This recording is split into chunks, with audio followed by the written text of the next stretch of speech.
Kita jadi girlfriend I dulu lah. Oh, boleh. Boleh, betul? Betul. Boleh, I bagi kat you iPhone 17 sekarang. Hello, hi, seorang ke? Seorang je? Ada interview sikit boleh?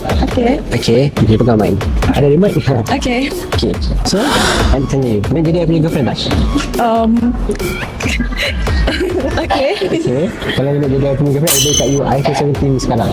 Oh, serius lah. Ya lah. Tapi I macam nak tanya something lah. Tanya apa? You pakai perfume apa? Yelah, orang nak bagi phone, dia tanya pasal perfume. Sekejap. Okay, dekat I sekarang ada 2 perfume. Okay. Tapi I pakai yang blue one. I pakai ni. Pakai secret.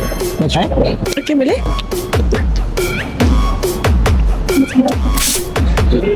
Wangi lah. Wangi kan? Yang ni bau dia unisex. Lelaki boleh pakai, perempuan pun boleh pakai. Oh, ya. Yeah. Tapi I rasa you lagi sesuai pakai yang this one. Okay.